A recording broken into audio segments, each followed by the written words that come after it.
High বন্ধুরা, আশা করি প্রত্যেকেই খুব ভালো আছো। আমিও খুব ভালো আছি। এই যে ব্রিজটা দেখতে পাচ্ছ, এটা হলো শিলিগুড়িতে অবস্থিত, শিলিগুড়ি সেউবকে অবস্থিত। আর এটা হলো সেউবক অর্থাৎ তিস্তা নদী, তার উপর দিয়ে বয়ে চলেছে একটা ব্রিজ। তার উপর দিয়ে একটা ব্রিজের উপর দিয়ে ট্রেন চলে যায়। ভিডিওটা দেখলে হয়তো আপনাদের প্রত্যেকেরই খুবই ভালো লাগবে। দেখতেই পাচ্ছ ট্রেন যাচ্ছে। এই ভিডিওটার মাধ্যমে সব কিছু আমি তোমাদের জানাবো, কিভাবে ট্রেনে করে আপনারা ট্রাভেল করতে পারবেন, অর্থাৎ ঘুরতে যেতে পারবেন, কোথায় যাবেন। ট্রেনটা অ্যাকচুয়ালি চলে আসে, দেখতেই পাচ্ছেন সেউবক, এটা সেউবক প্ল্যাটফর্ম।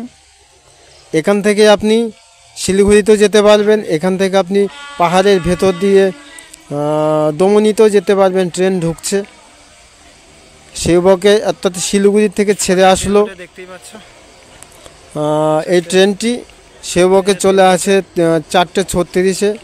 দেখতেই পাচ্ছ এই ট্রেনে চেপে আমি সোজা চলে যাব দমনিতে, অর্থাৎ লাস্ট স্টেশন, যেখান থেকে এই ট্রেনটার তারপর আর যায় না, যেখানে শেষ হয়ে যায় সেটাই হলো দমনি। সেই জায়গাটা সব কিছু এই ভিডিওটার মাধ্যমে আমি তোমাদের জানাবো। ট্রেনটা কোথা দিয়ে যাচ্ছে, কি কি পরিবেশ, কেমন দেখতে, পাহাড়ের কতটা ভেতর দিয়ে ট্রেনটা যাচ্ছে, সব কিছু এই ভিডিওটার মাধ্যমে আমি তোমাদের জানাবো। এই দেখতে পাচ্ছ এটা টানেল, এরকম টানেল আছে অনেকগুলো এখানে, যার ভেতর দিয়ে ট্রেনটি যাবে। পাহাড় কেটে তৈরি করেছে টানেল, যেটা কলকাতায় গঙ্গার নিচ দিয়ে যে মেট্রো করেছিল, ঠিক সেরকমভাবে পাহাড় কেটে তৈরি করেছে রেলের রাস্তা, ট্রেনের রাস্তা। সেটাই আজকে তোমাদের পুরোটা জানাবো এবং দেখাবো যে কিভাবে যাচ্ছি আমি। এই ট্রেনটা এখনই ছুটবে, অর্থাৎ সিগন্যাল পড়ে গেছে, দেখতেই পাচ্ছ। আর এই যে টানেলটা দেখতে পাচ্ছি, এটা চলে যাবে সোজা সিকিমে, অর্থাৎ ভারতের সাথে সিকিমের একটা যোগাযোগ, বা নেপাল, ভুটান, এদের সাথে যোগাযোগের জন্য এটা তৈরি করা হয়েছে। এটা পুরোটা পাহাড়ের ভেতর দিয়েই যাবে, দেখতেই পাচ্ছ। সেউবক থেকে ছেড়ে চলে আসছে ট্রেন। এটা তিস্তা নদীর উপর দিয়ে যে ব্রিজটা আছে তিস্তা, তার উপর দিয়ে ট্রেনটি ছুটছে, দেখতেই পাচ্ছ। যখন আমি তিস্তা নদীর উপর দিয়ে যাবো, তার দুই সাইডে এত সুন্দর পরিবেশ, অর্থাৎ এত সুন্দর লাগছে। পুরোটা ভিডিওটা আমাদের দেখতে পারবেন, দেখতে তো এক্ষুনি আপনি দেখতে পারবেন কিভাবে যাচ্ছে ট্রেনটি। এই যে সবে সেউবক মেন রোডটা পার হলো, এই যে দেখতেই পাচ্ছ এই রোডটা সোজা চলে গেছে দার্জিলিং। আপনি যেখানে যেতে চান, পাহাড়ে যেতে গেলে এই রোডটা আপনাকে ধরতেই হবে, এটা সেই রোড। আর এই দিকে তিস্তা নদী চলে এসছে। এই যে এই নদীটা দেখতে পাচ্ছ, এটা হলো তিস্তা নদী। উত্তরবঙ্গের সবচেয়ে বড় নদী হলো তিস্তা নদী। এর সাইড দিয়ে এই ট্রেনটি যাচ্ছে, দেখতেই পাচ্ছ। আর পাহাড়গুলো কি সুন্দর দুই সাইডে দাঁড়িয়ে আছে, স্তম্ভের মতো, অসাধারণ লাগে এই জায়গাগুলো। আজকে সন্ধ্যা হয়ে গেছে, হয়তো ভিডিও শ্যুটটা খুব বেশি ভালো হয়নি। যাই হোক, পুরো ভিডিওটা দেখতে থাকো, আশা করি প্রত্যেকের খুবই ভালো লাগবে। দেখতেই পাচ্ছ অসাধারণ জায়গা। এরপরে তোমাদের দেখাবো তিস্তা নদী পার হয়ে যাওয়ার পরে, এরপর দেখাবো গরুমারা ফরেস্ট। এর ভেতর দিয়ে ট্রেনটি ছুটবে। প্রচুর বড় বড় চা বাগান আছে, যার নিচ দিয়ে, যার ভেতর পাহাড় ঘেঁষে চলে যাচ্ছে ট্রেনটি। পাহাড়ের ভেতর দিয়ে ভিন্ন জায়গা দিয়ে ট্রেনটি যাচ্ছে। এত সুন্দর পরিবেশ, এত সুন্দর পরিবেশ, যেটা দেখলে আপনি অবাক হয়ে যাবেন যে শিলিগুড়িতে, অর্থাৎ ওয়েস্ট বেঙ্গলে এত সুন্দর জায়গা আছে।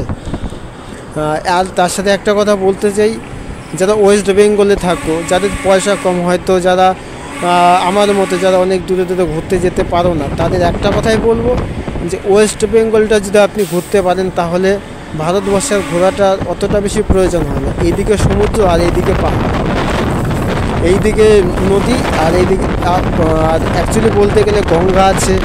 আমাদের সবচেয়ে পৃথিবীর জনপ্রিয় নদী হলো গঙ্গা, সেটা আমাদের ওয়েস্ট বেঙ্গলে অবস্থিত। আর এদিকে দার্জিলিং আছে, যেখানে কাশ্মীরের মতো ঠান্ডা আমাদের দার্জিলিংও পড়ে, এবং বরফও পড়ে। সব কিছুই পেয়ে যাবেন আমাদের ওয়েস্ট বেঙ্গল। ফারাক্কা আছে, সব কিছুই পেয়ে যাবেন ওয়েস্ট বেঙ্গল। যাই হোক, যে ভিডিওটা দেখছে সেটা সম্বন্ধে বলা অবশ্যই প্রয়োজন। এবার টানেলের ভেতর দিয়ে যাবে ট্রেনটি, একটু ওয়েট করো। আর ভিডিওটা যদি ভালো লেগে থাকে, অবশ্যই লাইক, কমেন্ট এবং সাবস্ক্রাইব করবে।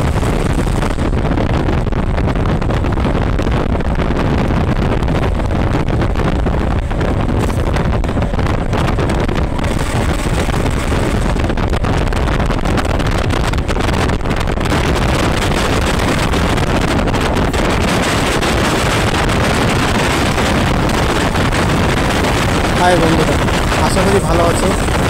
ট্রেলারটা থেকে অবশ্যই বুঝতে পেরেছি কেমন ধরনের ভিডিও হতে চলেছে। একটা পাহাড়, তার উপরে একটা ব্রিজ, যেখানে ট্রেন বয়ে চলে যায়, দেখতেই পাচ্ছ অসাধারণ। এই পাহাড়ের ভিতর দিয়ে একটা ট্রেন যাবে, সেই ট্রেনেই আমি এখন ট্রাভেল করব। ঠিক আছে, মানে ভিডিওটা দেখে অবশ্যই খুবই ভালো লাগবে। পুরো ভিডিওটা দেখতে থাকো, আশা করি প্রত্যেকের খুবই ভালো লাগবে। কোথা থেকে কীভাবে যাচ্ছি সেইগুলো সব কিছুই ভিডিওটার মাধ্যমে তোমাদের জানাবো। ট্রেলারটা আশা করি প্রত্যেকেই ভালো লাগছে। যে দেখতে পাচ্ছ সেবক, অর্থাৎ শিলিগুড়িতে যে অবস্থিত সেবক, এখান থেকে ট্রেন সোজা চলে যায় শিলিগুড়িতে। শিলিগুড়ি থেকে রিটার্ন করে এই ট্রেনটা সোজা চলে যায় পাহাড়ের ভেতরে দিয়ে দমনিতে। এটা পুরো জঙ্গল এবং পাহাড়ের ভেতর দিয়ে এই ভিডিওটা ট্রেনটা প্রবেশ করবে। দেখতে পাচ্ছ ট্রেনটা ঢুকছে, ঠিক 4:36 ট্রেনটা ঢুকছে এখানে সেবকে। এই ট্রেনটা খুব অসাধারণ ট্রেন, খুব বেশি বড় নয়, খুবই ছোটো ট্রেন। যাই হোক, এই ট্রেনে করে আমি তোমাদের পুরো ভিডিওটা করে দেখাচ্ছি, পুরো ভিডিওটা দেখতে থাকবো। এখন আমরা ট্রেনের ভিতরে দেখতে পাচ্ছি, ট্রেনে একটা সিট খোঁজার জন্য সিট পেয়ে গেছে। যাই হোক, এবার তোমাদের পুরো ভিডিওটা দেখতে থাকো, অবশ্যই সঙ্গে থাকে। দেখতেই পাচ্ছ ট্রেন আন্ডারগ্রাউন্ড এর ভেতর দিয়ে ট্রেনটা প্রবেশ করবে। এখান থেকে যেতে কত সময় লাগে, কী কী পরিবেশ আছে, সব কিছু ভিডিওটার মাধ্যমে আমি তোমাদের দেখাবো। সেগুলো পড়ে গেছে, ট্রেনটা এখন ছুটবে, একটা পাহাড়ের ভেতর দিয়ে প্রবেশ করবে। পাহাড় থাকবে, জঙ্গল থাকবে, বড় বড় গুহা থাকবে, যেটা হলো পাহাড় কেটে তৈরি করেছে, সেটার ভেতর দিয়ে ট্রেনটা প্রবেশ করবে। এখানে দেখতে পাচ্ছি এই টানেলটা কাজ চলছে, টানেলটা সোজা চলে যাবে সিকিমে।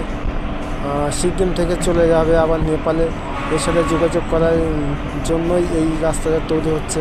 কলকাতা মেট্রো রেল যেমন হয়েছে গঙ্গা নদীতে, ঠিক সেরকমভাবে পাহাড় কেটে তৈরি হচ্ছে আন্ডারগ্রাউন্ড, যেখান দিয়ে ট্রেন যাতায়াত করবে। যে টানেলটা খুবই মানে অসাধারণ, খুবই সুন্দর। পাহাড়ের ভেতর দিয়ে যখন ট্রেনটা প্রবেশ করবে, আসলে প্রত্যেকের খুবই ভালো লাগবে। দেখতেই পাচ্ছে জঙ্গলের মধ্যে দিয়ে ট্রেনটি প্রবেশ করছে, যাচ্ছে এখন। এরপরে সামনে একটা পড়বে সেবক ব্রিজ, যেটা হলো ট্রেনের রেল ব্রিজ, তার উপর দিয়ে যাবে। চলো দেখি সেই জায়গাটা কেমন লাগে। এই যে সেই সেবক, যেটা দার্জিলিং চলে গেছে, এই যে আমরা ঢুকে গেছি বলতে পারি। সেই সেবককে পার করে চলে এসছে সোজা। দেখতে পাচ্ছে ব্রিজটা অসাধারণভাবে তৈরি করেছে এবং তার সাইড থেকে সব কিছুই দেখতে পাওয়া যাচ্ছে। ঠিক আছে, দেখতে পাচ্ছে পরিবেশটা দেখতে থাকা, আশা করি প্রত্যেকের খুবই ভালো লাগে। সঙ্গে থাকবে, সাথে থাকবে।